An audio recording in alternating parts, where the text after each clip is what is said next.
क्या पढ़ रहे थे कि number of mole of solute which dissolve in 1 kg of water या 1 litre of solution, molarity molarity यही सब था।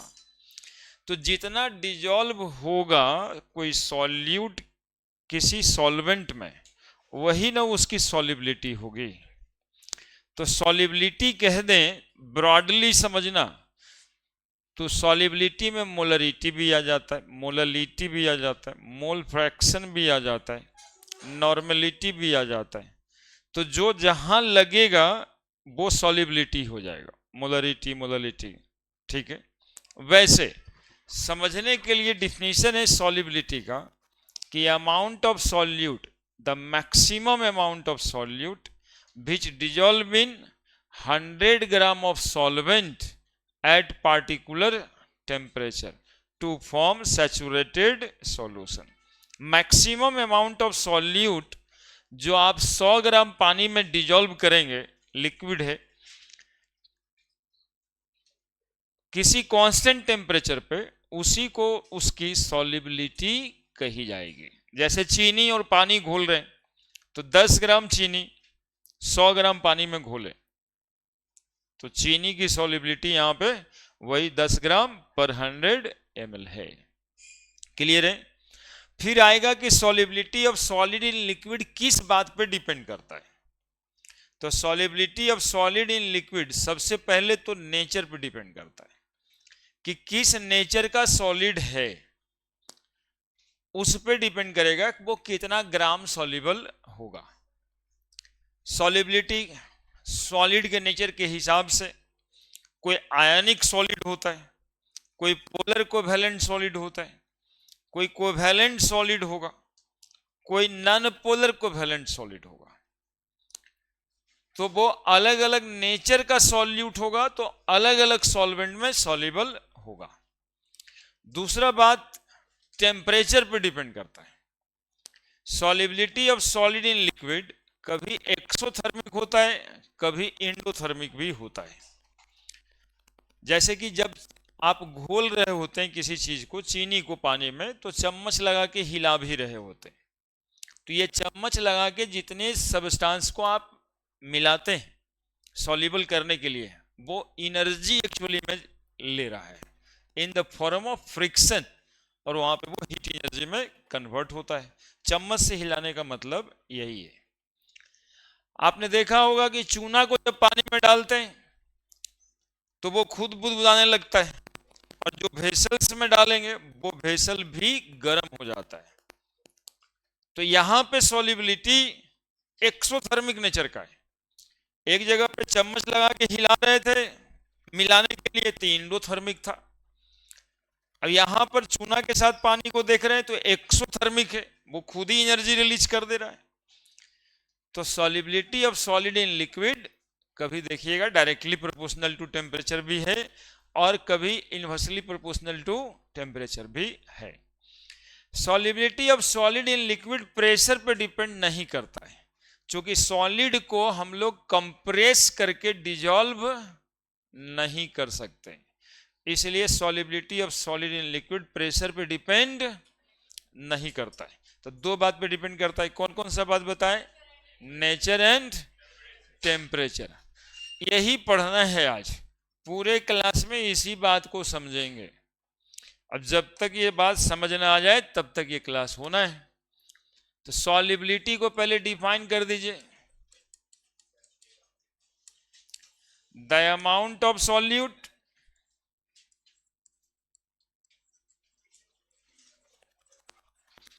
अमाउंट के बजाय मैक्सिमम अमाउंट लिख दीजिए यहां पे। Maximum amount of solute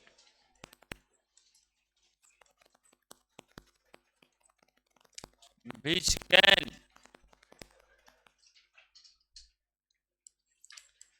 dissolve in 100 gram of solvent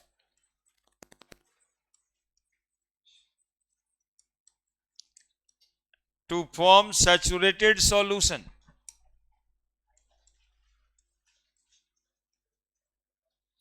to form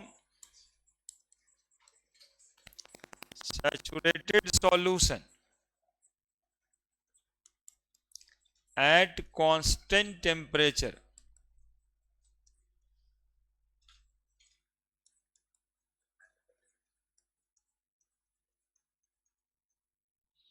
known as their solubility.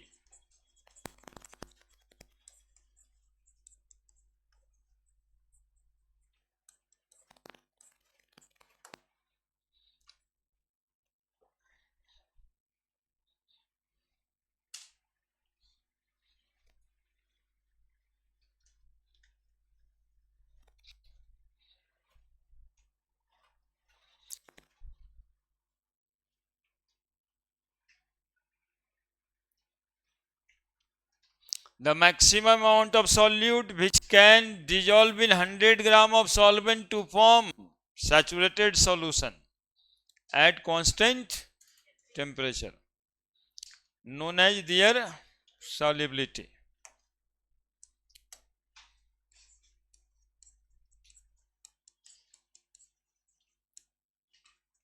Solubility of solid in liquid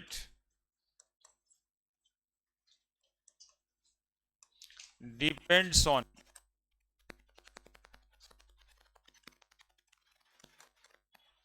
पहला नेचर ऑफ सॉलिड सॉल्यूट, ये ब्रॉड टर्म है, नेचर ऑफ सॉल्यूट, एक आध को गैस वाला भी देख लेंगे, नेचर ऑफ सॉल्यूट, और दूसरा टेम्परेचर, और अलग से याद रखना है कि प्रेशर पे डिपेंड नहीं करता है सीधा, क्योंकि सॉलिड को हम लोग कंप्रेस नहीं कर सकते, सॉलिड पे दबाव देने से वो कंप्रेस नहीं होता।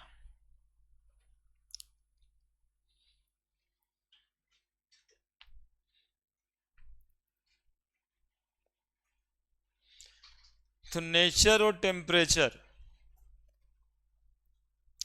दो बात पे solubility of solid in liquid depend करता है। किस किस दो बात पे? नेचर और टेम्परेचर।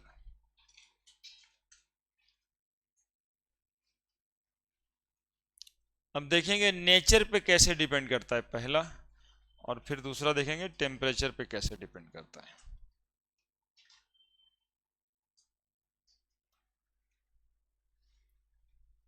बढ़ा जाए, बढ़ा जाए।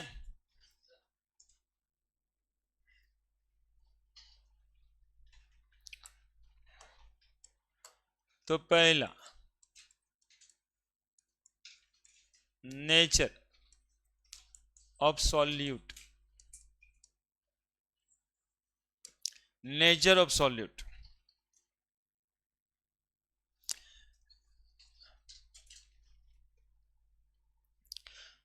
देखो नेचर ऑफ सॉल्यूट में एक लाइन लिखेंगे यहां पे,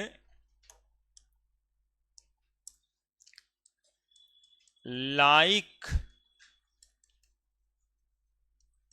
डिजॉल्व लाइक, मतलब क्या? लाइक डिजॉल्व लाइक मतलब क्या? जैसे को तैसा डिजॉल्व करता है, जैसे को तैसा, लाइक डिजॉल्व लाइक। सुनिएगा, लाइक डिजॉल्व लाइक का मतलब सुनिए, समझिए। हम लोग पढ़ रहे हैं सॉल्युबिलिटी, सॉल्युबिलिटी का मतलब है घुलना, डिजोल्यूशन से घुल मिल जाता है, चीनी पानी में घुल मिल जाता है, नमक पानी में घुल मिल जाता है। ये कहता है जैसे को तैसा ही डिजोल्व करेगा। पेट्रोल पानी में घुल जाता है क्या? केरोसिन पानी में घुल जाता है क्या? क्या कभी वजह जी पीछे बैठ जाते हैं क्या? क्योंकि उससे मिलते नहीं है, दूसरे दोस्त से मिलेंगे नहीं तो नहीं बैठते। जैसा नेचर है वैसने नेचर वाले के साथ बैठते हैं। समझ रहे हैं हम क्या बोल रहे हैं? जैसे को तैसा ही मिला के रखेगा। अपोजिट नेचर है तो फिर दिक्कत है। यही ये टॉपिक कहना चाह रहा है। यदि कोई आयनिक सॉल्यूट होगा तो वो वाटर में डिजोल्व होगा। यदि इसमें ABCD लगेगा, आयनिक सॉल्यूट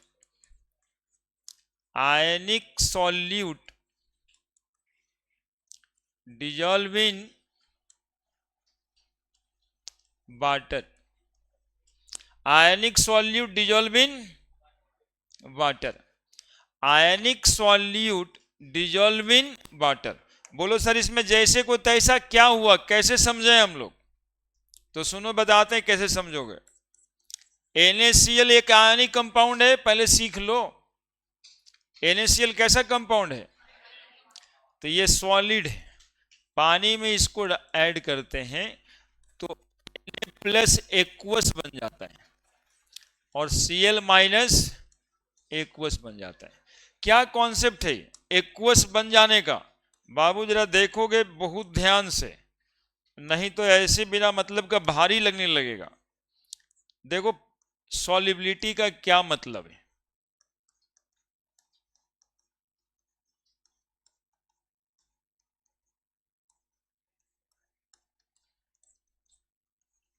समझ पा रहे हो क्या बना रहे हैं?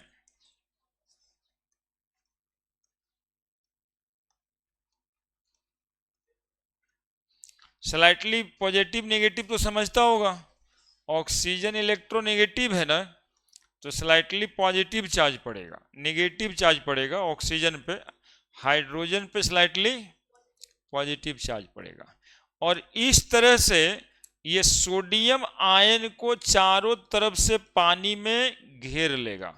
इसी को बोलते हैं मिल गया। देखो सोडियम वाटर के साथ मिल गया, डिजोल्व हो गया। यह स्ट्रक्चर है Na प्लस एक्वस का। बहुत बात होगा, ध्यान से केवल सुनिएगा। Cl माइनस Na के साथ, अब ये यहां पे वाटर मॉलिक्यूल का हाइड्रोजन वाला हेड आ जाएगा।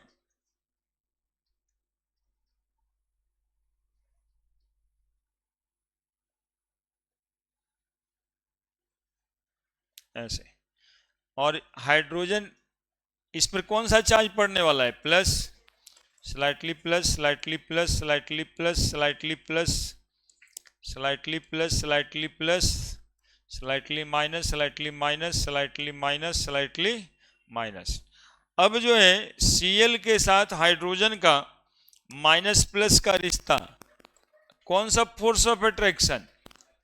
आयनिक फोर्स ऑफ अट्रैक्शन। इंटरमॉलिक्यूलर तो रहता ही है, आयनिक फोर्स ऑफ अट्रैक्शन। इसीलिए तो आयनिक कंपाउंड वाटर में सॉल्युबल हुआ कि they will able to form ionic force of attraction with water.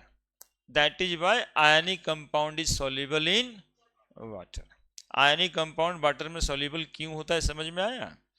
है ना, आयनिक कंपाउंड वाटर में सॉल्युबल क्यों होता है, समझ में आया? और देखो एक्वस कहने का मतलब है, आप लोग भी यदि कोई ना कोई फोर्स ऑफ अट्रैक्शन बगल वाले से लगता है तो अब तो बगल में बैठते हैं, और यदि फोर्स ऑफ अट्रैक्शन नहीं लगने लगता है तब तो उसके बगल में बैठना भी छोड़ देते हैं, है ना।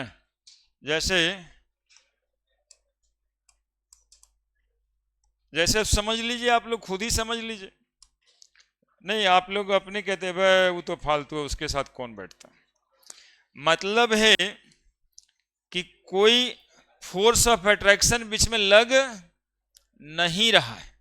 यदि कोई फोर्स ऑफ अट्रैक्शन लगेगा तो फिर वो एक दूसरे में मिल जाएगा, है ना। अब यहां पे एक एनर्जी कॉन्सेप्ट देना है, थर्मोडायनामिक कॉन्सेप्ट ऑफ सॉल्युबिलिटी, इसी टॉपिक में हम देंगे, सुनिएगा। थर्मोडायनामिक कॉन्सेप्ट क्या कहता है, पहले तो ये समझ गए हैं सब? अरे समझ गया ना सब? पानी में जाएगा NaCl तो पानी सोडियम आयन को, क्लोराइड आयन को घेर लेगा, एक फोर्स ऑफ अट्रैक्शन लगाएगा, जिसको हम लोग कौन सा फोर्स ऑफ अट्रैक्शन कहेंगे? आयनिक फोर्स ऑफ अट्रैक्शन कहेंगे। बस ये बात। अब जितना भी आयनिक सबस्टांस है वो वाटर में सॉल्युबल होता है, उसका कारण आयनिक फोर्स ऑफ अट्रैक्शन है। इसके अलावा कौन ज्यादा सॉल्युबल है कौन कम सॉल्युबल है, ये 11th में केमिकल बॉन्डिंग चैप्टर में बताए हैं, हाइड्रेशन एनर्जी और लैटिस एनर्जी के कॉन्सेप्ट से, है ना, फैजन्स रूल के हिसाब से, है ना। तो वो कंसर्न है मामला उधर, वो उधर चल जाएगा। यहां पे हमको क्या बताना है थर्मोडायनामिक कॉन्सेप्ट में, वो सुनिएगा। NaCl जो सॉलिड है क्रिस्टलाइन फॉर्म में पाया जाता है, क्रिस्टल लैटिस के फॉर्म में पाया जाता है।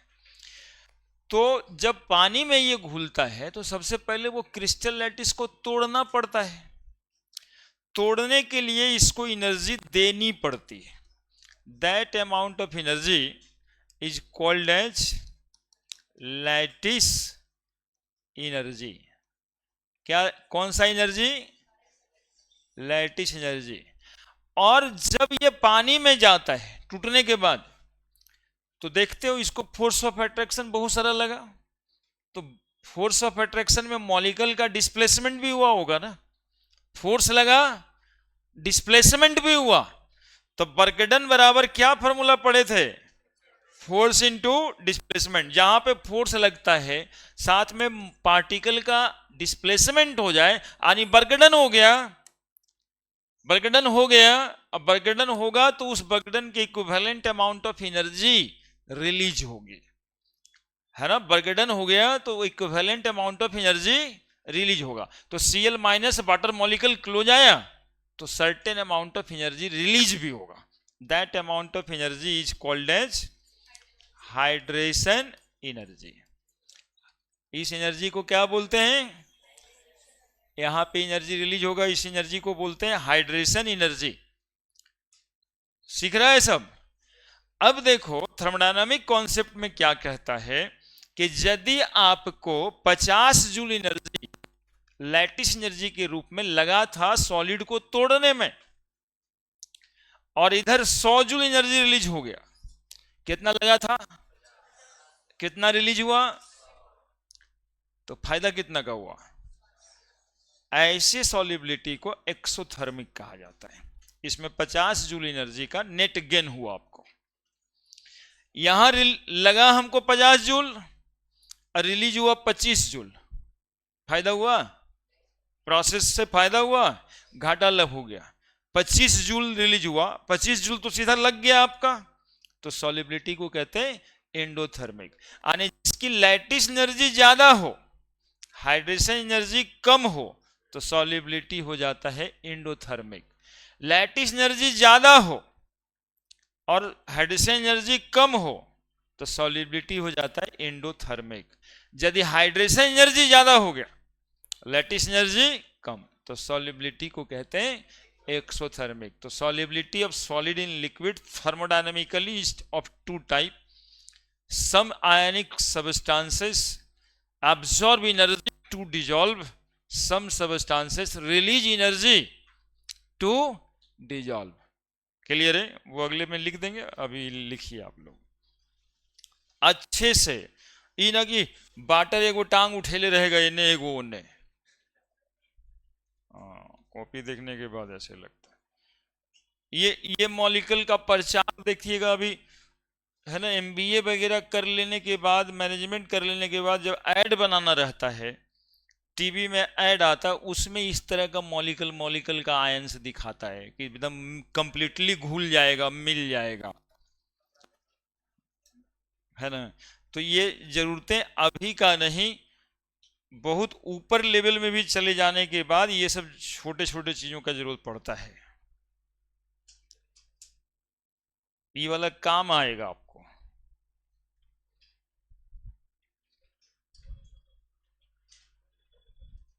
जितना आयनिक सब्सटेंस वाटर में सॉल्युबल होता है सब में आयनिक फोर्स ऑफ अट्रैक्शन ही लगता है,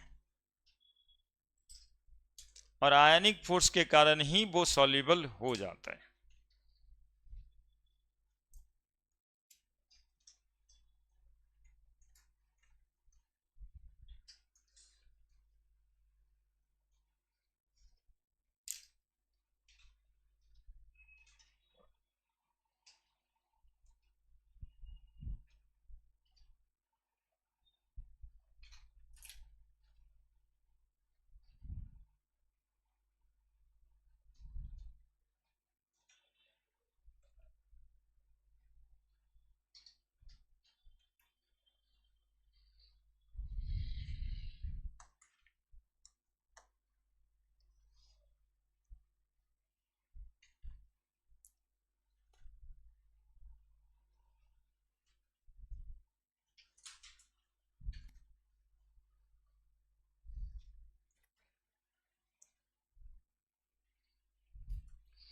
कोई किसी चीज में डिजॉल्व हो रहा है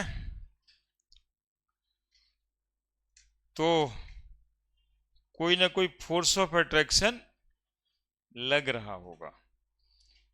उसी कॉन्सेप्ट पे हम लोग कहते हैं जब किसी से किसी को दोस्ती हो रहा होता है तब कहते हैं कोई ना कोई अवगुण मिला रहा होगा।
जो किसी किसी को वाटर मॉलिक्यूल में जो साइन देते हैं उसमें कोई कंफ्यूजन है तो उधर में थोड़ा हेल्प कर देते हैं। देख सकते हो कि ऑक्सीजन जो है ना एक इलेक्ट्रोनिगेटिव एटम कहलाता है।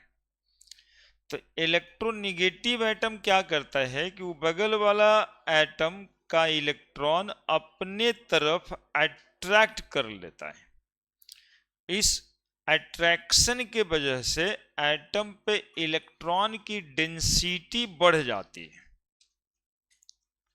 इलेक्ट्रॉन की डेंसिटी बढ़ने से उस पर चार्ज आ जाता है स्लाइटली नेगेटिव। पूरा नेगेटिव नहीं आता, पूरा नेगेटिव तो तब आता है जब इलेक्ट्रॉन पूरा तरह से गेन हो जाए। तो यहां पूरा तरह से गेन नहीं हुआ, इलेक्ट्रॉन की डेंसिटी बढ़ी इस एटम के तरफ और इसकी कम हो गई, इसलिए स्लाइटली पॉजिटिव, और इसकी भी स्लाइटली पॉजिटिव, जो डेल पॉजिटिव सिंबल से लिखाता है। जब जब कोई आयनिक मतलब कोई इलेक्ट्रोनेगेटिव एटम्स होगा तब तब ये वाला कंसेप्ट आ जाएगा।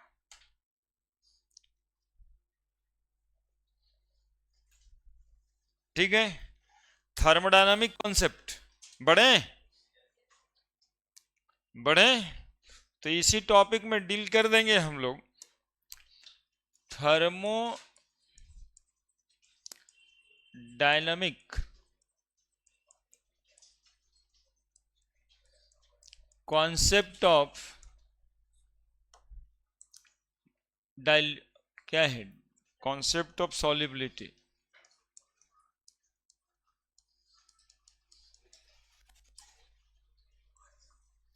थर्मोडायनामिक कॉन्सेप्ट में हुआ ये, if lattice energy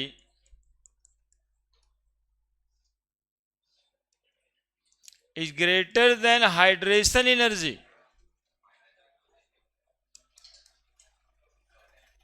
lattice energy ज्यादा है हाइड्रेशन एनर्जी कम है, then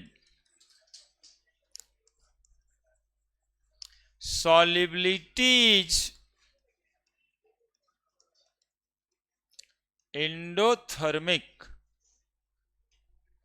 solubility is endothermic। दूसरा, if lattice energy is less than hydration energy,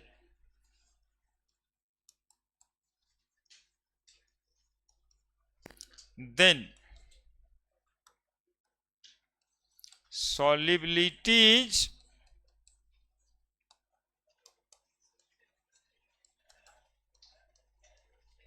exothermic. क्या जी बच्चा, लैटिस एनर्जी का मतलब समझता है ना सब? The amount of energy required to dissociate one mole crystal lattice. The amount of energy required to dissociate one mole of crystal lattice.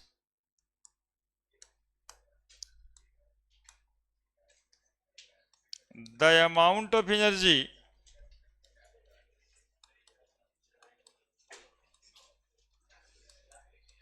is required to dissociate 1 mole of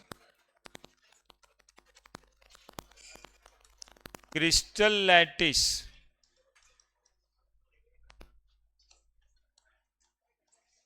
known as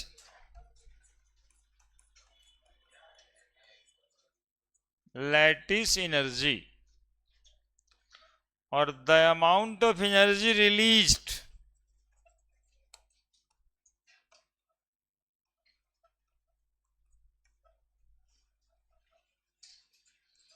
when 1 mole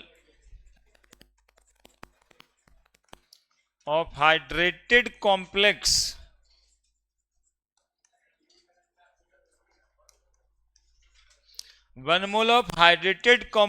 is formed।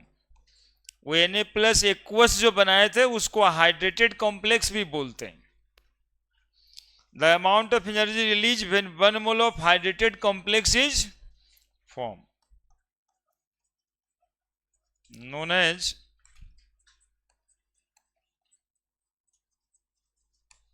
Hydration energy. ये यहां पर का जरूरत नहीं है, पुरानी बात है।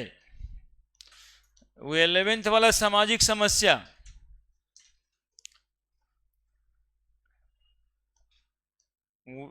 ये सामाजिक काम ही ये पूरा बोर्ड का किया हुआ। ये 11th के केमिकल बॉन्डिंग चैप्टर में हमने बताया हुआ था पहले से, और काफी डिटेल पूरा का पूरा एक क्लास सॉल्युबिलिटी, 2 क्लास, कौन कितना सॉल्युबल है कौन कम सॉल्युबल है, ये सब वहां पे किया हुआ है। तो जो कॉपी है थोड़ा पलटिए भी। ऐसे सोचते हैं कि वो सर बुरा वक्त क्यों याद दिलाते रहते हैं, तो हम लोग एक्चुअली में उसी के लिए बने हुए ही है कि उस पॉइंट को टीच करें जहां पे आप कमजोर हैं। अब आज हम याद दिलाए तो होना ये चाहिए कि भाई उसको जो है रिवीजन कर लेना चाहिए। लेकिन एक बच्चा देख रहा है हमारे तरफ, ऐसे काहे बोल रहे हैं? कॉपियाँ मिलेगा तब न देख लेंगे, कहाँ लिखे थे याद है? ये तो गाँव गया है। देखिए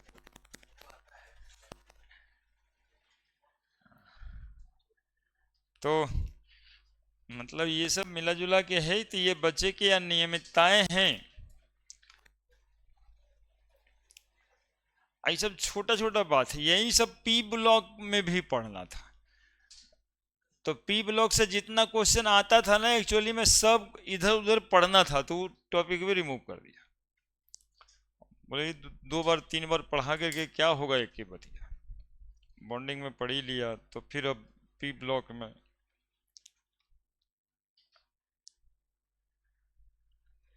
तो लैटिस एनर्जी और हाइड्रेशन एनर्जी के कॉन्सेप्ट से होता है कि सॉल्युबिलिटी किसी का एक्सोथर्मिक होता है और किसी का सॉल्युबिलिटी एंडोथर्मिक होता है।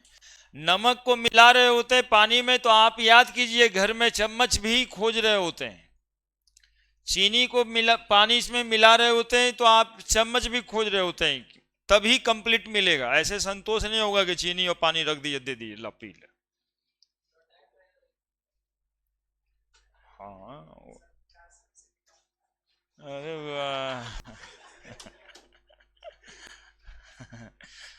तुम तो ऐसे सोचते हो। वो कहा कि एगो पतीला में हम चीनी पानी घोरेंगे और पैरे से मंज देंगे उसके बाद तो और भी टेस्ट बढ़ जाएगा। लेकिन कॉन्सेप्ट जो है, इस गिलास से उस गिलास में भी घोरिएगा तो फ्रिक्शन से एनर्जी मिलेगा उसको, है ना।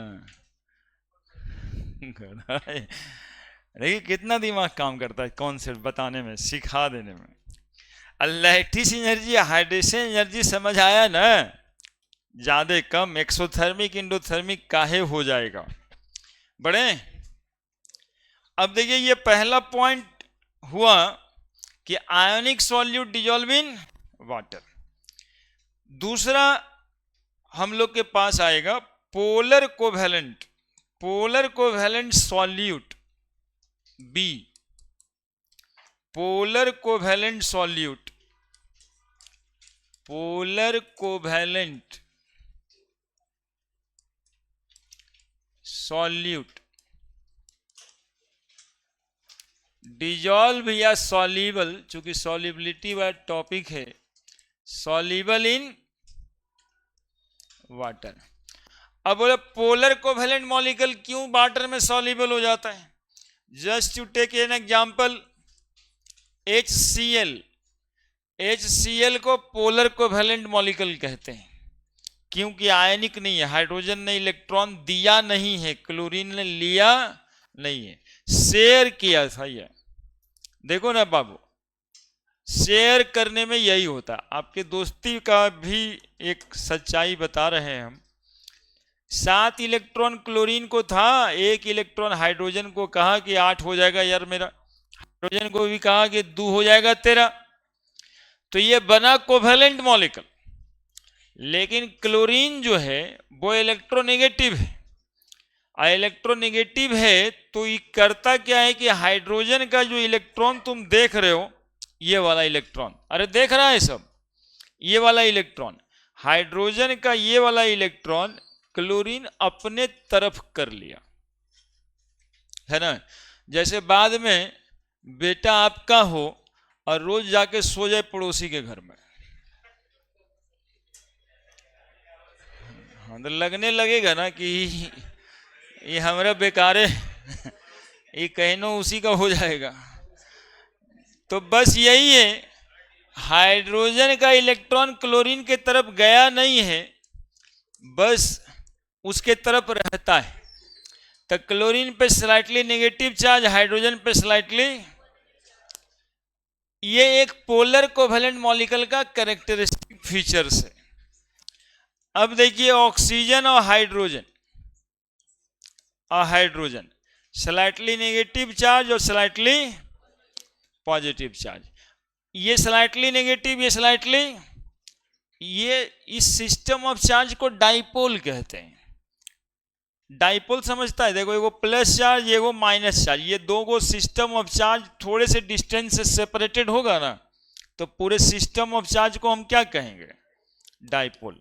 तो एक डाइपोल ये है, एक डाइपोल ये है, तो इसका नेगेटिव इसके पॉजिटिव के साथ अट्रैक्शन में, इसका पॉजिटिव इसके नेगेटिव के साथ अट्रैक्शन में, तो इसको dipole, dipole force of attraction कहते हैं। क्या कहते हैं? Dipole, dipole force of attraction. तो भाई पोलर मॉलिक्यूल भाई जितना है वो वाटर में सॉल्युबल होगा, तो सॉल्युबल होने के पीछे का कारण क्या है? Dipole, dipole force of attraction. कोई सॉल्युबल होगा, कोई ना कोई फोर्स लग रहा होगा, वही आइडेंटिफाई करना रहता है हम लोगों को कि why HCl molecule is soluble in water, है ना। तो जितना भी मॉलिक्यूल में डाइपोल, डाइपोल मोमेंट याद करिए, देखिए बॉन्डिंग चैप्टर का कितना जलवा है, कहीं कुछ नहीं कर सकते, वहीं पर था डाइपोल, डाइपोल मोमेंट। जिस मॉलिक्यूल को डाइपोल होगा वो वाटर में सॉल्युबल होगा, उसी को पोलर कोवैलेंट कहते हैं। सी नंबर में ऐसे तो देखते हैं कि ऑर्गेनिक मॉलिक्यूल जो है वाटर में सॉल्युबल नहीं होता है। होता है क्या? ऑर्गेनिक मॉलिक्यूल, इसी तो मतलब है like dissolve like. Organic molecule that is non polar covalent molecule, non polar covalent molecule,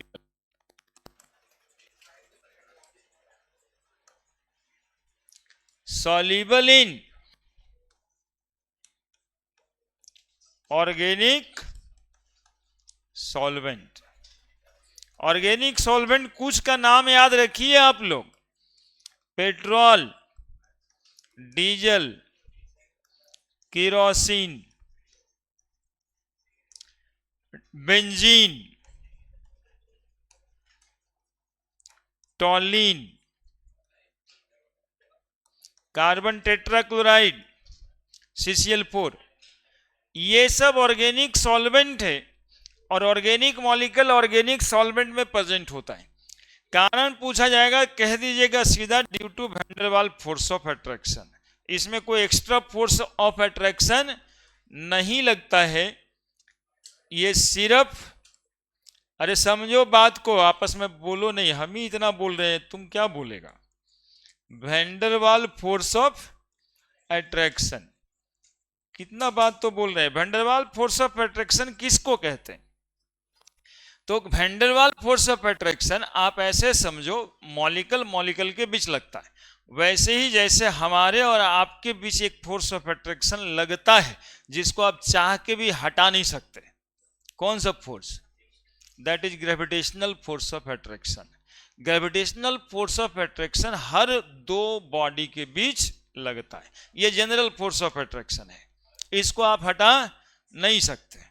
उसी तरह से केमिस्ट्री में मॉलिक्यूल मॉलिक्यूल के बीच जो फोर्स ऑफ अट्रैक्शन लगता है वो हर मॉलिक्यूल, जैसे इसमें dipole dipole extra force of attraction था, वैन डर वाल्स तो लग ही रहा होगा, उसमें ionic force extra force of attraction था, वैन डर वाल्स तो उसमें भी लग रहा होगा। इसमें सिर्फ क्या लग रहा है? Van der Waals force of attraction लग रहा है। लिख दीजिए।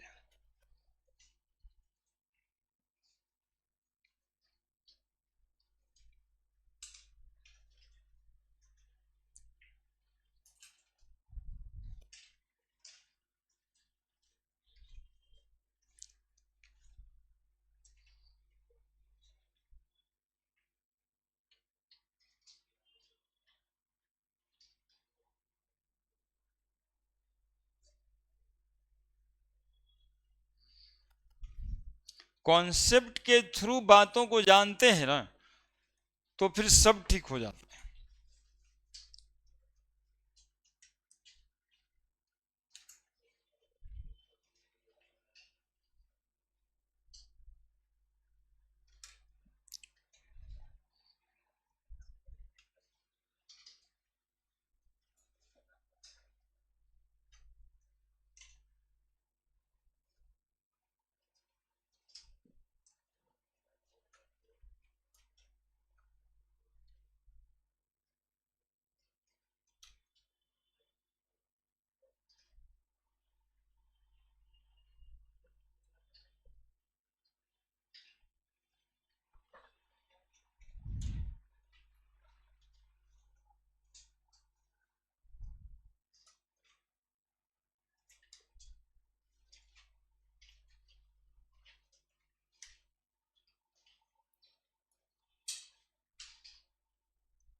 लिख दिया।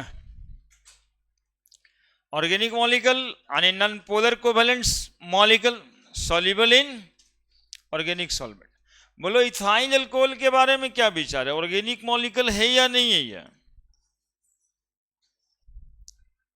इथाइल अल्कोहल ऑर्गेनिक है या नहीं है? तो ये वाटर में सॉल्युबल नहीं होता क्या?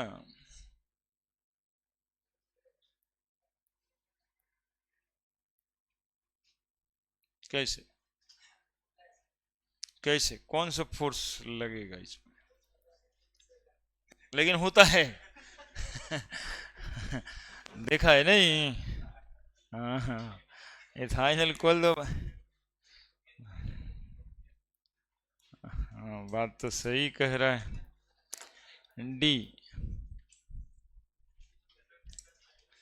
तुम कैसे आखिर देख लिया जी?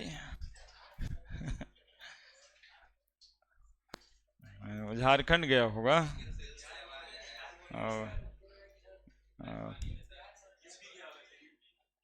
यूपी चाहे झारखंड गया होगा तब देखो।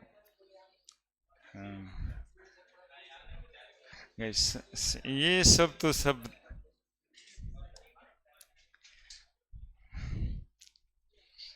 अब ये बताते हैं कि इथाइल अल्कोहल ऑर्गेनिक मॉलिक्यूल है, लेकिन वाटर में सॉल्युबल क्यों होता है? बड़े इथाइल अल्कोहल ऑर्गेनिक मॉलिक्यूल है, लेकिन वाटर में सॉल्युबल क्यों होता है? तो देखिए आप, ये ऑप्शन यहां पे D, some organic molecule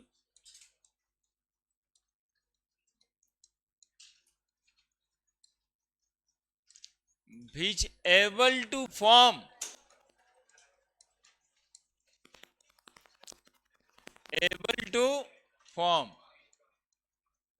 intermolecular hydrogen bonding,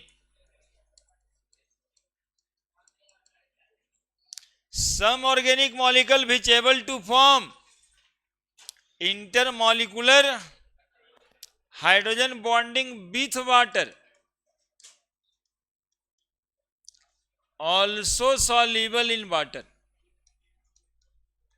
देखो ये सब बात ना, ये दूसरी बार पढ़ा रहे हैं, तुम लोग कॉपी में सिर्फ रख देते हो, दिमाग में प्रोसेस भी नहीं कर पाते हो ना। जैसे C2H5OH, जैसे CH3COH, यानी कार्बोक्सिलिक एसिड लिख दिए हम, अल्कोहल लिख दिए।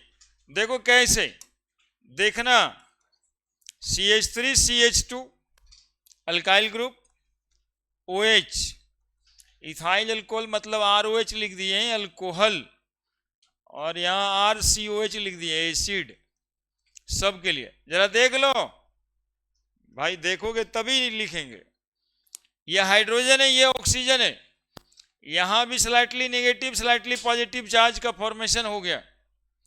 अब ये वाटर मॉलिक्यूल, ये दोनों, ये ऑक्सीजन हेडिंग के साथ, यहां पे HOH, दो गो लोन पेयर रहता ऑक्सीजन पे, दो गो हाइड्रोजन बॉन्डिंग हम लोग कर सकते हैं। इसको हाइड्रोजन बॉन्डिंग कहते हैं। ये पहले वाले आयन की तरह नहीं बॉन्ड बनाया है, घेरा है चारों तरफ से, अरे नहीं ना, तो आयनिक फोर्स नहीं है। डाइपोल डाइपोल है क्या? तो नहीं है। डाइपोल में ये दोनों इंगेज हो गया था ना फोर्स ऑफ अट्रैक्शन से। That is a third type of force of attraction created by water molecule. This is called as intermolecular hydrogen bonding, IHB लिखें, इंटरमॉलिक्यूलर हाइड्रोजन बॉन्डिंग। तो हाइड्रोजन बॉन्डिंग कर लिया अल्कोहल मॉलिक्यूल, किसके साथ? पानी के साथ, इसलिए वो वाटर में सॉल्युबल है ना। ऑर्गेनिक मॉलिक्यूल जब कभी आए कि फलाना is organic molecule but soluble in water, give reason, तो आपका जवाब होना चाहिए कि they able to form intermolecular hydrogen bonding with water, so they are soluble in water. अब देखिए ये ऑक्सीजन हाइड्रोजन वाला कार्बोक्सिलिक एसिड, कार्बोक्सिलिक एसिड के साथ भी रिश्ते बना दीजिए। किसके रिश्ते? हाइड्रोजन बॉन्डिंग करा दीजिए साहब। अरे वाह, क्या बात है, चलो तुम ही जीतो। जाइए,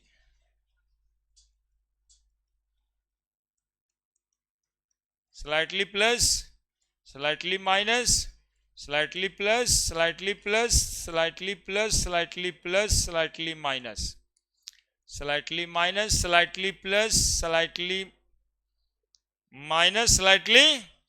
क्या इस ऑक्सीजन के साथ भी बना सकते हो क्या? तो नहीं, ये ऑक्सीजन कार्बन से जुड़ा हुआ है, हाइड्रोजन से जुड़ा हुआ नहीं है। ऐसे बनाने के लिए सबसे पहले ऑक्सीजन इलेक्ट्रोनेगेटिव होना चाहिए और दूसरे का इलेक्ट्रॉन इसके अपने तरफ आने चाहिए, तब जाकर करके ये फॉर्मेशन होता है। ठीक है, that is intermolecular hydrogen bonding, लिख दीजिए। तो वैसा ऑर्गेनिक मॉलिक्यूल, कैसा ऑर्गेनिक मॉलिक्यूल? जो इंटरमॉलिक्यूलर हाइड्रोजन बॉन्डिंग पानी के साथ कर ले वो वाटर में सॉल्युबल होगा, जो नहीं करे वो वाटर में सॉल्युबल नहीं होगा। अब कोई दे करके पूछे हेक्सेन, अरे भाई तो हेक्सेन में कुछ होगा, तो हेक्सेन जो है सॉल्युबल होगा, बेंजीन में घुला दो घुल जाएगा, क्योंकि बेंजीन भी उसी तरह का है, C6H6, क्या है? तो ये हेक्सेन है, ये सॉल्युबल होगा बेंजीन में, ठीक है, दोनों में van der Waals force of attraction लग रहा है, जैसे को तैसा ही डिजॉल्व करता है, जैसे को तैसा ही डिजॉल्व करता है।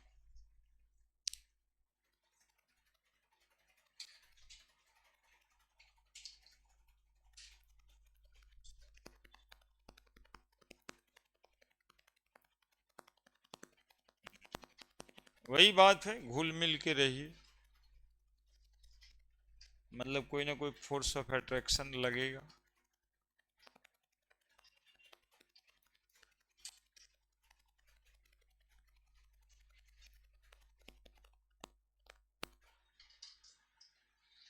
सब फोटो वैसे ही बनाइए, एक बार और भी बनाए होंगे आप, हाइड्रोजन बॉन्डिंग का अलग टॉपिक लगा था केमिकल बॉन्डिंग में, उसके एप्लीकेशन में था ये बात है, ये उस समय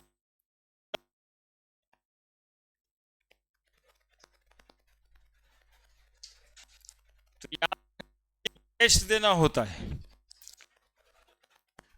नहीं याद रखने के लिए टेस्ट देना होता है ताकि वो, हाँ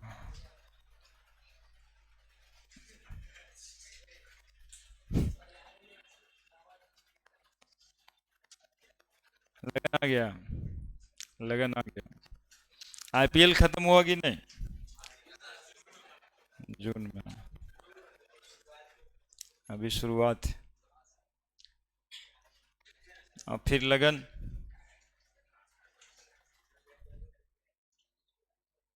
ठीक है, कब दशहरा आ जाएगा पता चलेगा।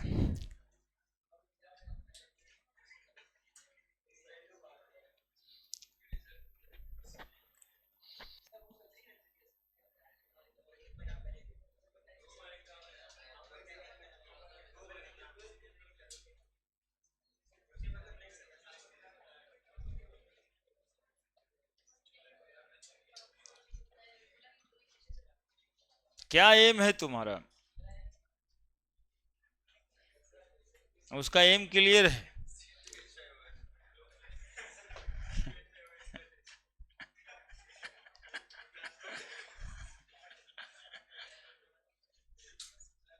मतलब कुछ सोचा होगा ना अपने लाइफ के बारे में।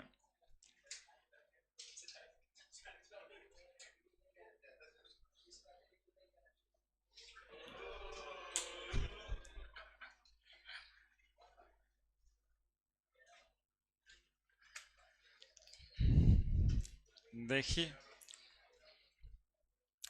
चलिए एक पॉइंट मेरा क्लियर हो गया साहब, नेचर पे कैसे डिपेंड करता है। अब इससे ज्यादा नेचर का मॉलिक्यूल होता नहीं है, केमिस्ट्री में मॉलिक्यूल के नेचर यही 4 तरीके के होते हैं। मॉलिक्यूल चाहे तो आयनिक होगा, चाहे तो कोवेलेंट होगा यानी पोलर कोवेलेंट होगा, चाहे तो वो नॉन पोलर कोवेलेंट ऑर्गेनिक हो जाएगा, और ये चौथा यदि ऑर्गेनिक है और able to form intermolecular hydrogen bonding, ऐसा हो सकता है। बस ये 4 ही तरह का तो मॉलिक्यूल का नेचर होता है, चारों में हम लोग कारण पढ़ लिए है ना। अब यदि सवाल में आपसे पूछा जाए कि भाई आयोडीन मॉलिक्यूल है, आयोडीन मॉलिक्यूल है, तो बताओ ये पानी में सॉल्युबल होगा कि CCl4 में सॉल्युबल होगा? बताओ। चूंकि आयोडीन मॉलिक्यूल तुम लोग को नॉन पोलर नहीं लगता है, आयोडीन मॉलिक्यूल कोई पोलरिटी नहीं है, कोई इलेक्ट्रॉन का उधर उधर घिंचातिरी नहीं है, बराबर है। तो नन पोलर है तो ये नन पोलर सॉल्वेंट में सॉल्युबल होगा, ये पानी में सॉल्युबल नहीं होगा। यही पहचान करना है, यही पहचान करना है।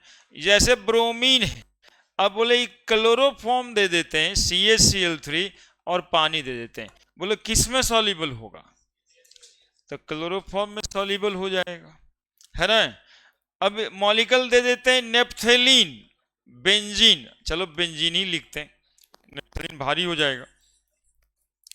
अब देखो बेंजीन C6H6 है, मतलब वाटर में सॉल्युबल होगा कि केरोसिन में सॉल्युबल होगा, तो बोलेंगे सर केरोसिन में सॉल्युबल होगा, वाटर में सॉल्युबल नहीं होगा। बस यही देखना रहता है कि पोलर है तो पोलर सॉल्वेंट, नन पोलर है तो नन पोलर सॉल्वेंट चाहिए। ठीक है, एक सवाल है आपकी किताब में, इस पे करते हैं। दूसरा फैक्टर पढ़ लेते हैं, टेम्परेचर।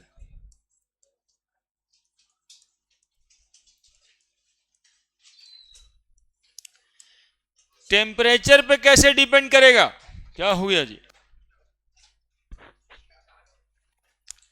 टेम्परेचर पे कैसे डिपेंड करेगा। 3 केस है इसमें, सुनिएगा। Case 1, if solubility of solid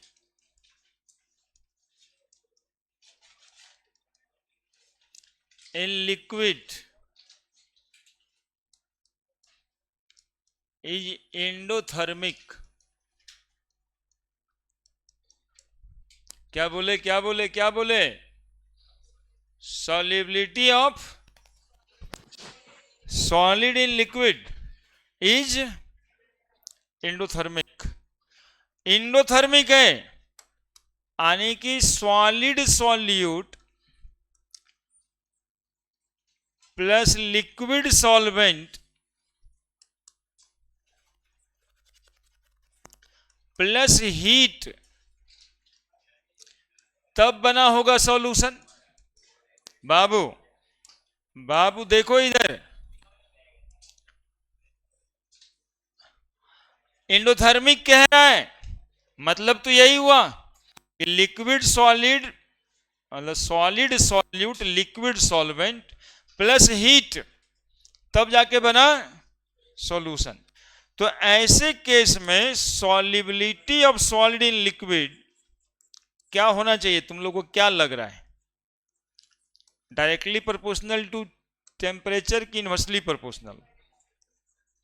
solid in liquid is directly proportional to temperature. जितना ज्यादा आप हीट करोगे उतना ज्यादा ये सॉलिड सॉल्यूट उसमें घुलता रहेगा, है ना। यानी सॉल्युबिलिटी और टेम्परेचर के बीच ग्राफ दिया जाए, सॉल्युबिलिटी और टेम्परेचर के बीच ग्राफ दिया जाए तो कैसा आएगा, ये डायरेक्टली प्रोपोर्शनल है। इधर करेगा, पढ़ाई करना है वो तो होता नहीं, दूसरे के तरफ देखता है। जल्दी लिखो, जब देखेंगे आकर के तो अभी शुरू किया होता है लिखना ही।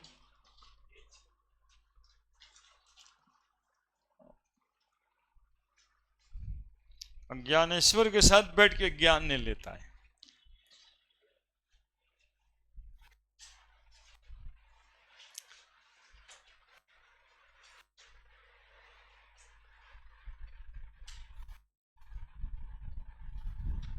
ला, इतना छोड़ दिया जी तुम।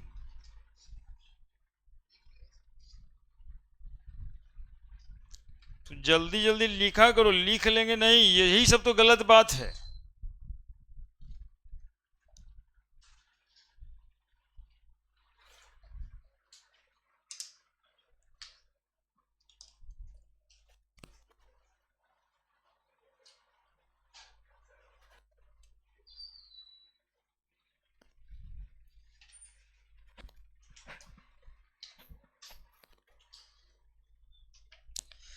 डायरेक्टली प्रोपोर्शनल का ग्राफ दिखाई दे रहा होगा, लिख दिया।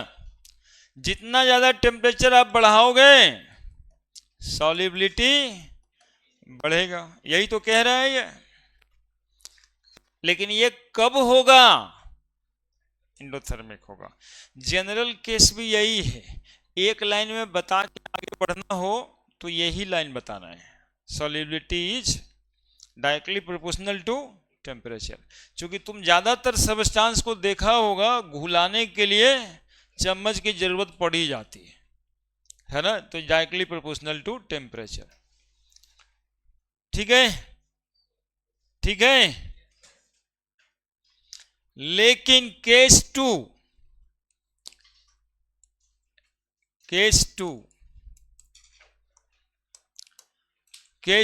If the solubility of solid in liquid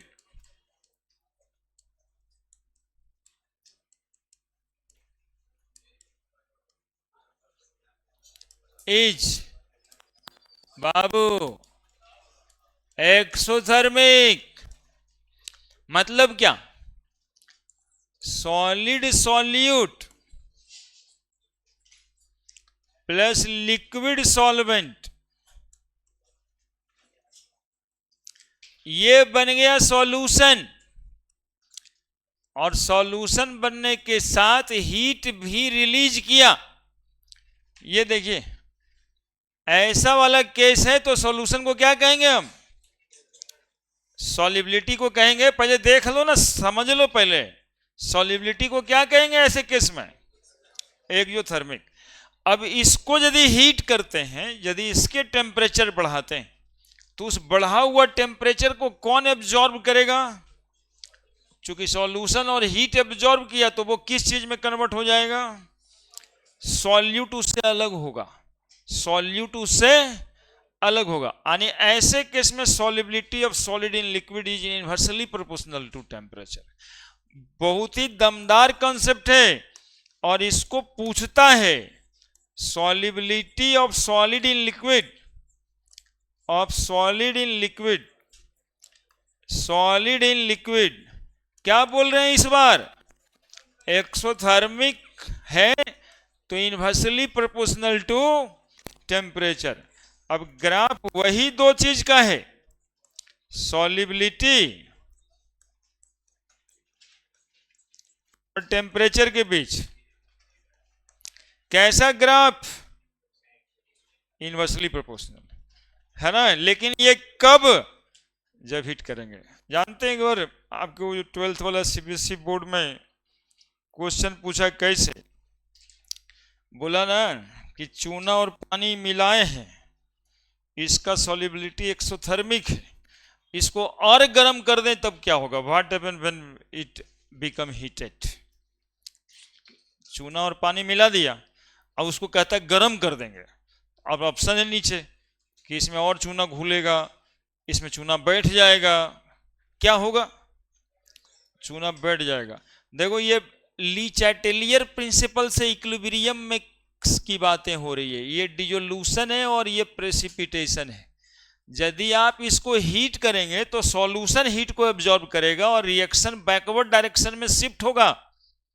अब बैकवर्ड डायरेक्शन में शिफ्ट हुआ तो सॉल्यूशन से सॉल्यूट निकल जाएगा, है ना। सॉल्यूशन से सॉल्यूट बाहर निकल जाएगा।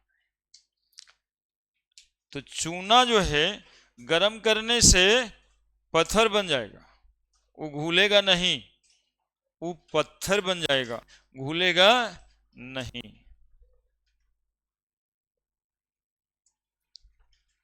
लिखो ना जी, लिखो। तुम रात में ना 2-3 बजे सूत के उठना, 3 बजे।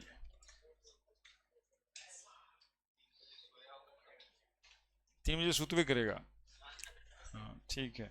तो 3 बजे सब जब एकदम से शांत हो जाता पूरा वातावरण, तो सोचना, रुक के, सांस मतलब कि जो है ना, रुक के थोड़ा सोचना कि हम आगे क्या करने वाले हैं। जो अभी कर रहे हैं, दिन भर जो अभी किए हैं, आज जो दिन भर किए हैं, वो हमारे लिए कितना फ्रूटफुल है।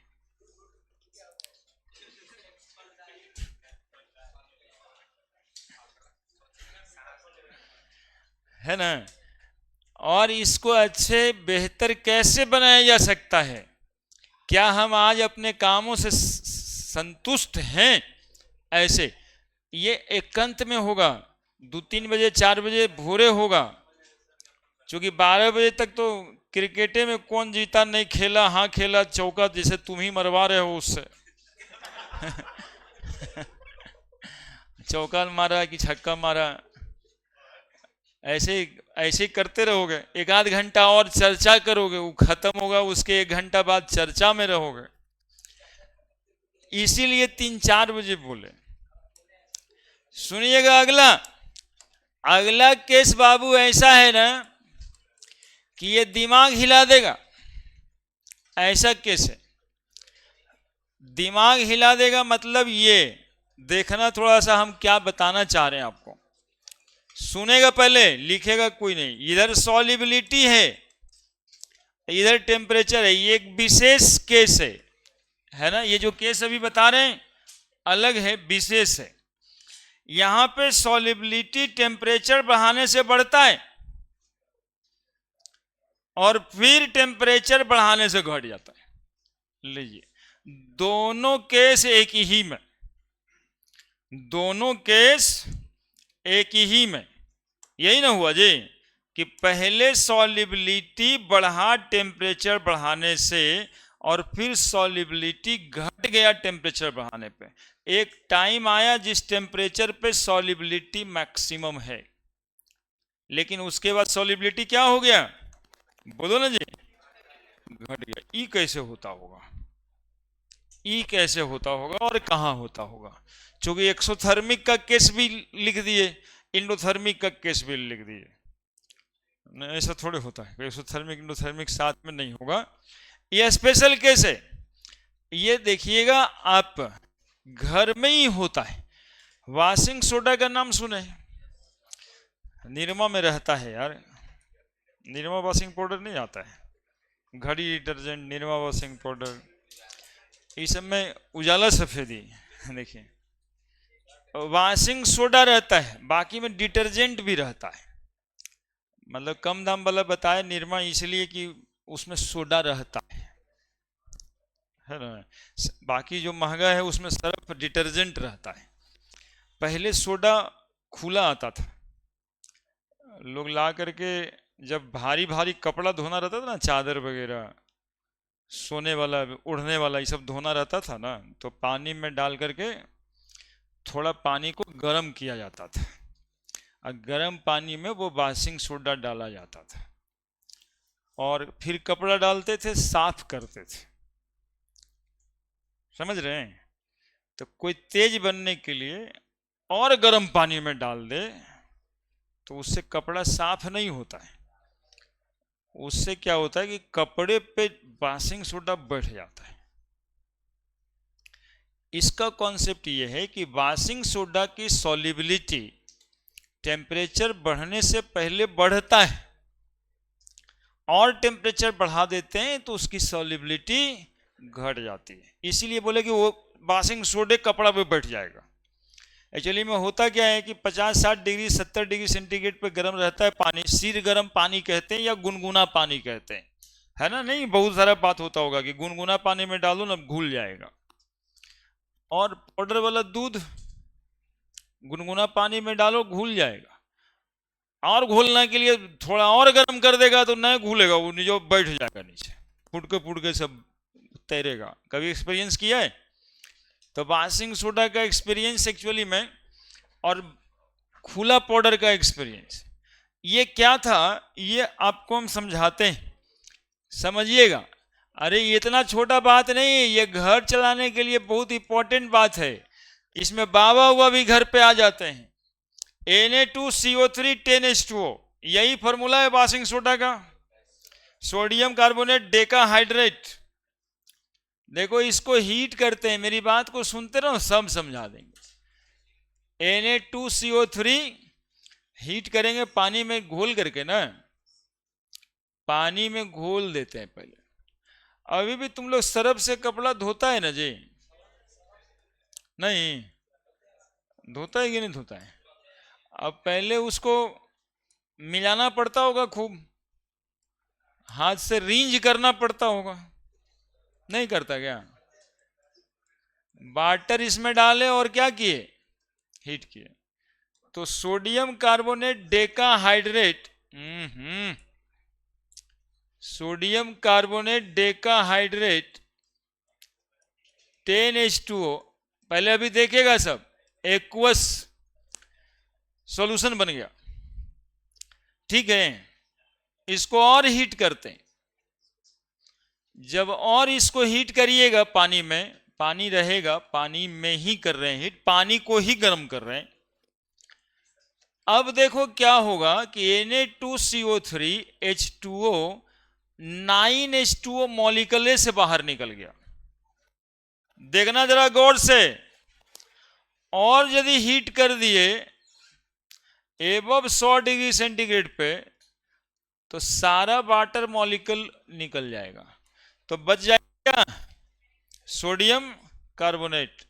इसको बोलते हैं बच्चा सोडा ऐश, मतलब जल गया सोडा, बासिंग सोडा का राख।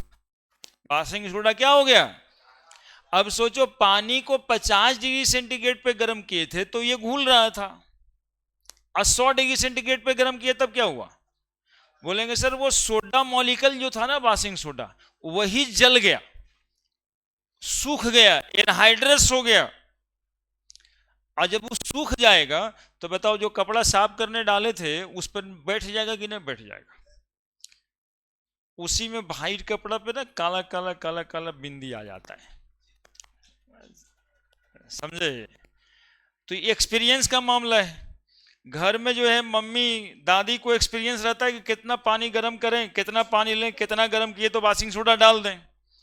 बहू चली जाती है कि हम तो इनका से बढ़िया साफ कर देंगे, तो क्या करें, तो आप पनिया गर्म कर देते हैं, थोड़ा और सोडा डाल देंगे, यही ना करेंगे? तो और सोडा डलाएगा और पानी गर्म होगा, पानी गर्म होगा, मैन्युफैक्चर।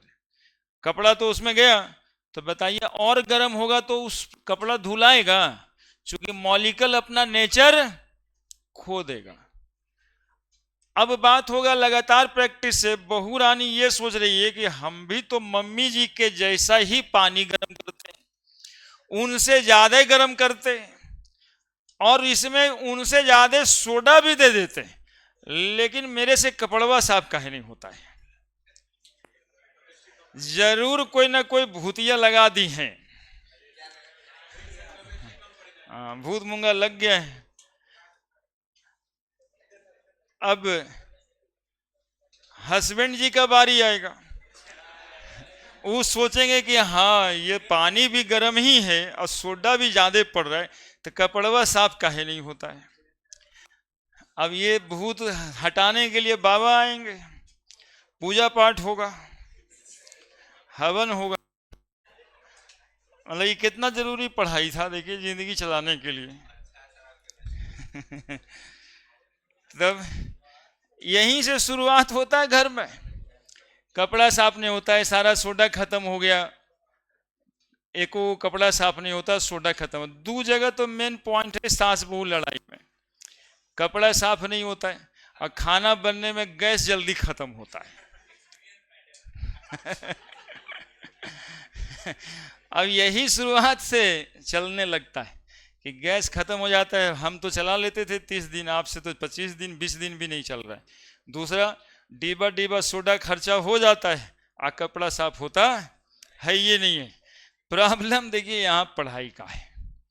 अब ये ऐसा मॉलिक्यूल जिसमें भी वाटर ऑफ क्रिस्टलाइजेशन होगा, सारे मॉलिक्यूल के साथ यही होगा, उसकी सॉल्युबिलिटी पहले बढ़ेगी, एक खास टेम्परेचर के बाद उसकी सॉल्युबिलिटी घट जाएगी, और यदि 100 डिग्री सेंटीग्रेड से ज्यादा गर्म कर दिए तो वो मॉलिक्यूल सूख जाएगा और कोई प्रॉपर्टी मॉलिक्यूल का नहीं आएगा, मॉलिक्यूल की कोई प्रॉपर्टी नहीं आएगा। बासिंग सोडा की प्रॉपर्टी है कपड़ा धोने की, इस मॉलिक्यूल की नहीं, इस मॉलिक्यूल की नहीं।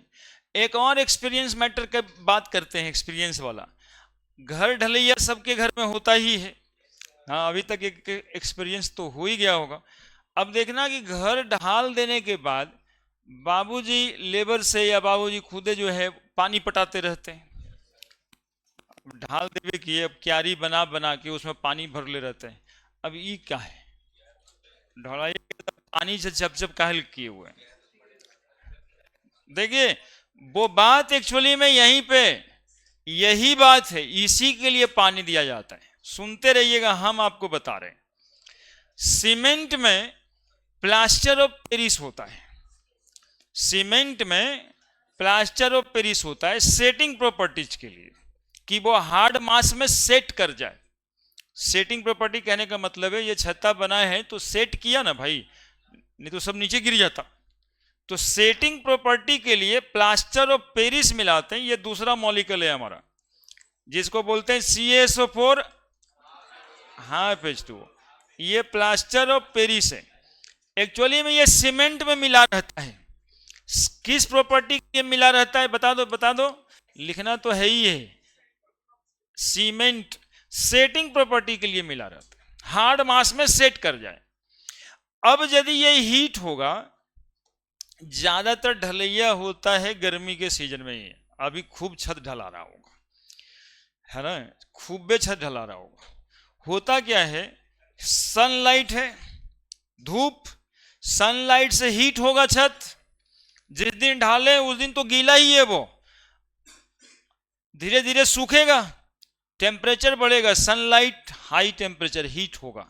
यदि ये मॉलिक्यूल अपना ये वाला वाटर मॉलिक्यूल लॉस कर दिया तो सेटिंग प्रॉपर्टी सीमेंट की लॉस हो जाएगी। इसीलिए उस छत्ता को भिंगा के रखना है कि टेम्परेचर ना बढ़ जाए, है ना।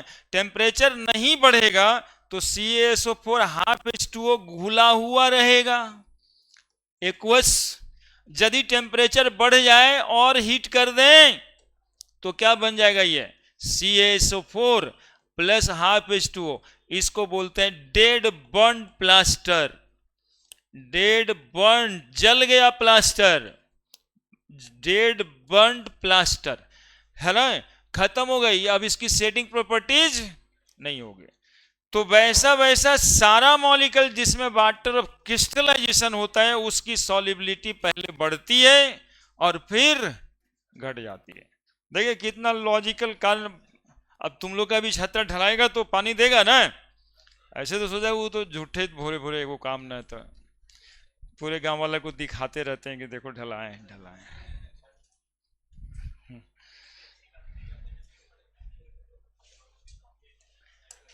अब ऐसा मॉलिक्यूल का कुछ लिस्ट दे देते हैं। CaSO4 5H2O, ब्लू विट्रियोल कहते हैं। ZnSO4 7H2O, white vitriol. FeSO4 7H2O, green vitriol. ऐसा जितना मॉलिक्यूल आपको देखने को मिलता है, CaSO4 2H2O, फार्मूला बताओ, जिप्सम। MgSO4 7H2O, Epson. ये सारे मॉलिक्यूल की सॉल्युबिलिटी टेम्परेचर बढ़ने से बढ़ेगी और एक समय के बाद घट जाएगी। और 100 डिग्री पे गर्म कर दिए तो सब मॉलिक्यूल अपना प्रॉपर्टी लॉस कर देगा।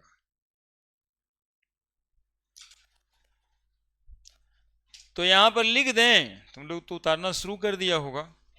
मॉलिक्यूल हैविंग बड़ा गजब हाल है यार। Molecule having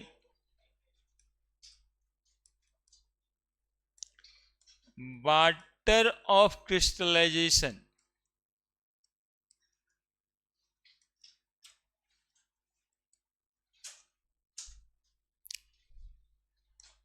its solubility first increases with increasing temperature,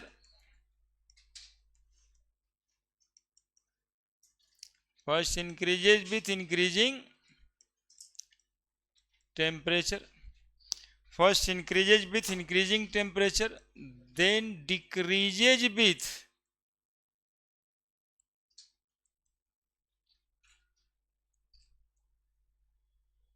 increasing temperature. ये जितना molecule having water of crystallization होगा ये सब के लिए होगा, और ये असर्शन रीजन का क्वेश्चन बन जाएगा। देख रहे हैं यहां पे आना और पढ़ना कितना घरेलू मैटर से रिलेट हो जाता है बातें। ये सब नहीं जान के भी जिंदगी जिया जा सकता है, लेकिन देख ये जानने वाले लोग कुछ लोग होते हैं जो बताते रहते हैं पूरे गांव में कि छत ढला लिया है बाबू तो पानी डालो सुबह शाम, और कुछ लोग ऐसे सोचते रहते हैं वह फलना के कोई काम है दिन भर, एगो ढला लिए हैं और छत्ता ढाल मतलब पटाते रहते हैं, खाली यही एगो छत्ता वाले हैं।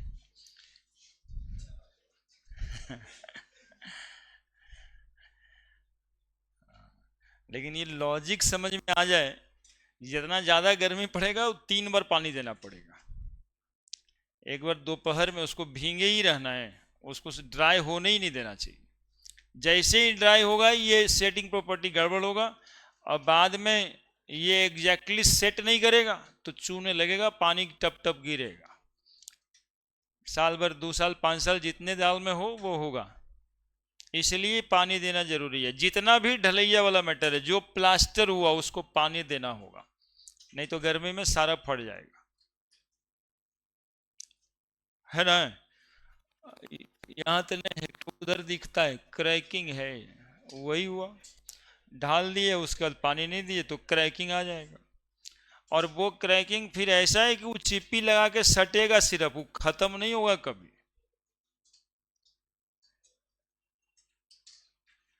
इसमें नहीं है, यहाँ पे लोग लापरवाह नहीं है।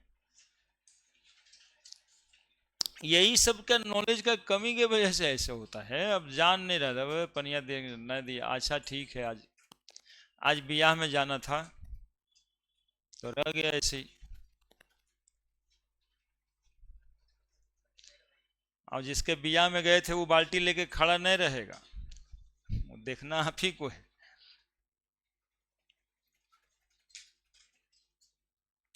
देखो कि कहता है टेस्ट है सर, बोला हाँ हम नहीं रहेंगे, अब बहुत दिन तक नहीं रहेंगे। लाइफ तुम्हारा है, दूसरा कोई इंटरफेयर तो करेगा नहीं। और जिसके बियाह में तुम 15-20 दिन जा रहे है, 2 साल के बाद यदि तुमको 15-20 दिन का जरूरत पड़ा,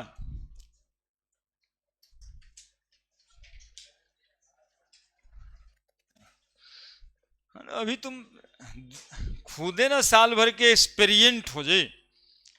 जनवरी में तुम्हारा आईटी का एग्जामिनेशन है, एक बार कॉलेज में चले गए,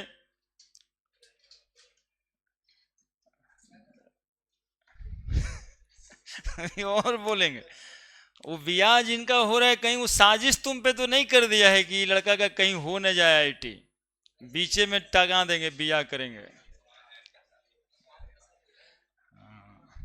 चलो लिख दें, हो गया। अब तीसरा कंडीशन प्रेशर का था, तो प्रेशर पे तो डिपेंड करता नहीं है, तो तीसरा प्रेशर लिख देते हैं और नीचे लिख देंगे कि इनकॉम्प्रेसिबल होता है। हाँ देख लेते हैं। उसके बाद लिख दिया, सब मॉलिक्यूल का एग्जाम्पल लिख देना। ये फार्मूला अलग से हम लोग पढ़ाते नहीं है कभी, ऐसे ही फार्मूला को लिख देते हैं। बिहार बोर्ड में तो यही आता है, which of the following is formula of green vitriol, Bihar board का 12 का क्वेश्चन। हाँ तो यही आसान है।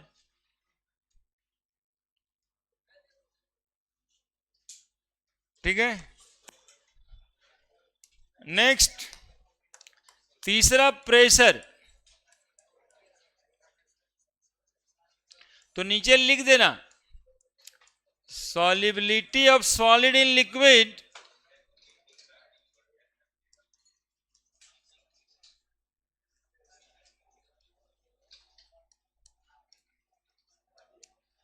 डज नॉट डिपेंड्स ऑन, बोलो ना जी, डजंट डिपेंड्स ऑन प्रेशर। पूछे कहाँ है, तो सिंस सॉलिड इज इनकॉम्प्रेसिबल, ये दबाव में आने वाला नहीं है ना। दबाव में आता तो और घुल जाता, लेकिन चीनी को दबाव दे करके आप घुला नहीं सकते हैं। लिखिए जल्दी से। अब ला एक तो क्वेश्चन ही वो पिछले दिन वाला Na2SO4 वाला बता देते, वो गड़बड़ हो गया था। Solubility of solid in liquid does not depends on pressure since solid is incompressible.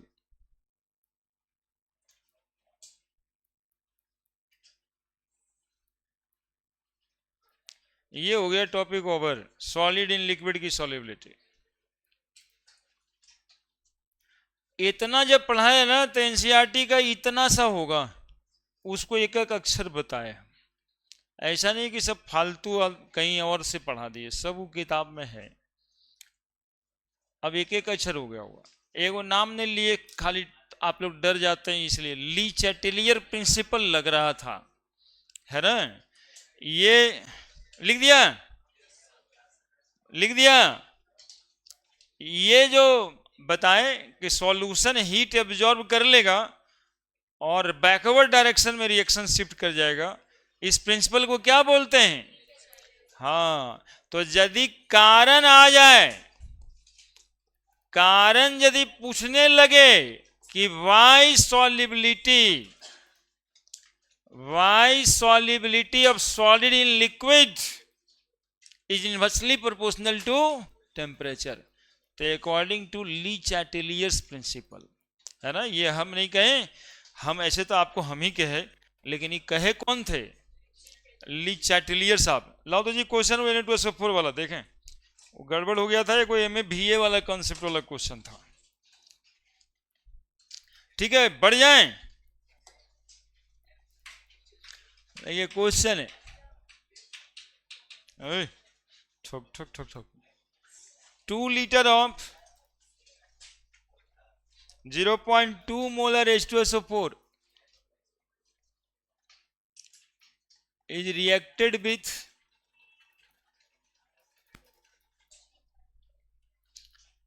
2 liter of 0.1 molar NaOH.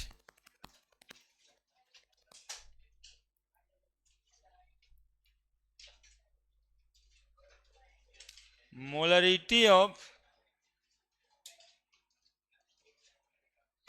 resulting product Na2SO4 is, ऐसा सवाल था जी। लो, एक्चुअली में ये केस एक्चुअली में सॉल्यूशन का है नहीं, रिएक्शन है ये। नहीं, एसिड और बेस है तो आपस में रिएक्ट करेगा ना, ये क्वेश्चन है। देखिए कैसे, H2SO4 रिएक्ट विथ NaOH, क्या बनाएगा, 10वां में पढ़ा होगा, acid base plus H2O, balance कर दो 2NaOH, इधर में 2H2। कहता है 1 mole H2SO4 react with 2 mole of NaOH and form 1 mole Na2SO4 2 mole water. इसको क्या बोलते हैं जी, याद है, according to stoichiometry, according to stoichiometry. Molarity गुना वॉल्यूम को नंबर ऑफ मोल कहते हैं क्या, तो ये H2SO4 कितना दिया हुआ है, 2 लीटर ऑफ 0.2 मोलर, 0.2 इंटू 2 मोल, क्या, अरे होगा या नहीं होगा ये बताओ ना तुम लोग। ऐसे लिखते हैं तो तुम लोग नंबर ऑफ मोल का फॉर्मूला होता है मोलरिटी गुना वॉल्यूम। तो मोलरिटी 0.2 है, वॉल्यूम 2 लीटर है, तो वही लिख दिए नंबर ऑफ मोल। NaOH कितना मोल है? 2 इंटू 0.1 मोल, यानी कि ये 0.4 मोल है और ये 0.2 मोल है। तो सबसे पहले हम लोग को रिएक्शन में पता लगाना होता है कि रिएक्शन कंप्लीट हो रहा है कि नहीं हो रहा है। तो जरा देखिए, 1 मोल कितना मोल से रिएक्शन करता है? तो 0.4 मोल को कितना चाहिए था? 0.8 चाहिए था, लेकिन है कितना? यानी जितना चाहिए था उससे कम है। तो which one is called limiting reagent? Limiting reagent कौन है? NaOH। तो NaOH डिसाइड करेगा कि Na2SO4 कितना बनेगा। तो बताओ, 2 मोल NaOH, 2 मोल NaOH कै मोल Na2SO4 बनाता है? 1 मोल Na2SO4 बनाता है। 2 मोल NaOH 1 मोल Na2SO4 बनाता है, इसलिए कितना है ये? 0.2 मोल NaOH कितना बनाएगा? 0.2 मोल Na2SO4 बनाएगा कि नहीं बनाएगा? बोलो ना जी, कितना बनाएगा? एक मिनट। 2 मोल NaOH 1 मोल Na2SO4 बनाता है, तो 0.2 मोल 1/2 गुना 0.2 मोल Na2SO4 बनाएगा। कितना आया ये? 0.1 मोल Na2SO4 बनाएगा। कितना वॉल्यूम में 0.1 मोल बनेगा? तो मोलरिटी बराबर, फॉर्मूला पढ़ा था, number of mole by volume in litre. तो नंबर ऑफ मोल 0.1 है और वॉल्यूम कितना है? 4 लीटर। तो ये हो गया 1/40। 1/40 मतलब 0.40 दूनी 80। फिर गलत हो गया, 0. कहाँ 0.2 है? मोलरिटी 1/4 है, तो 0.25 भी तो होगा। हाँ, 1/40 है, कितना आएगा? 0.025। बस यही करना था। मोल पर लीटर, जब मिलीमोल कहता तब मिलीमोल कह रहा था, 25 मिलीमोल पर लीटर। सही कर लेना, इसको मतलब लिख लो, आज बना लेना।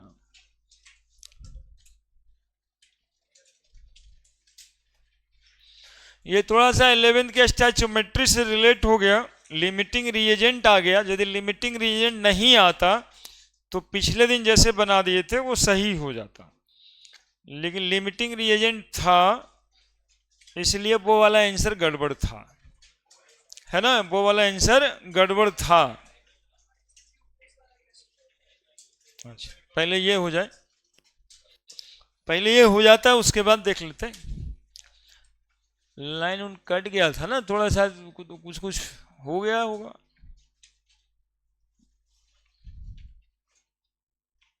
तब चले, मतलब अगला दिन का भी आशा है कि संडे से ही जाइएगा।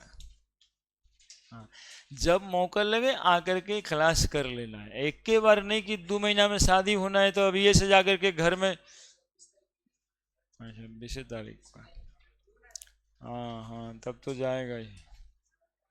टेस्ट होगा ही संडे को, कंसंट्रेशन टर्म का। 11 बजे से समय रहता है 1 बजे तक। अब थोड़ा समय इधर उधर सर लोग दें तो उसको मैनेज करना, चूंकि टेस्ट देना है तो 1 घंटा आगे पीछे हो सकते हैं हम लोग। हाँ, तो उसके बाद यहाँ आ जाना है। और यदि किन्हीं को 11 से क्लास हो तो थोड़ा 10 बजे आ सकते हैं या 1 बजे के बाद आ सकते हैं। एक टेस्ट देना है, समय निकाल के आ जाना है।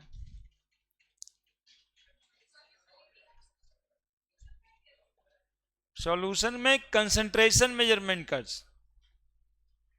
क्लास रहता है 11 से 1 संडे का फिजिक्स का उसी समय में। हाँ तो दोनों दे देना, उसका देने के बाद यहाँ आ जाना। हम रहते हैं, हम रहेंगे।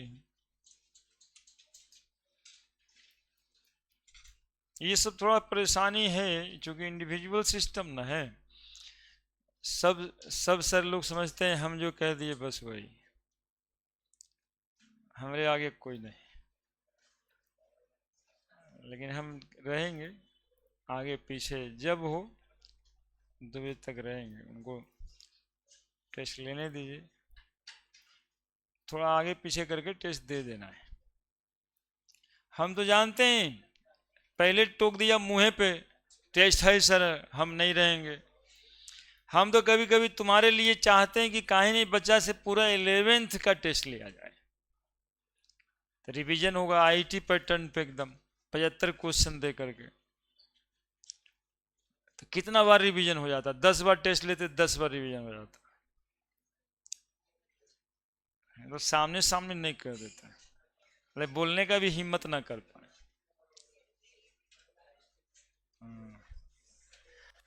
चलिए लाइए दूसरा का सवाल कौन सा है, कौन सा ग्लूकोज है वो। ये 250 ग्राम, देखिए पिछले दिन 250 ग्राम ही नहीं दिख रहा था हमको। एक क्वेश्चन था 250 ग्राम सॉल्यूशन। नहीं, आप लोगों को अप्रिशिएट करना चाहिए। हाँ सर, एक के वैरायटी देंगे, पहले थोड़ा सा कुछ टेस्ट हो जाता हम लोग का, आप ले लेते। पूरा पढ़ के आते हैं इस बार।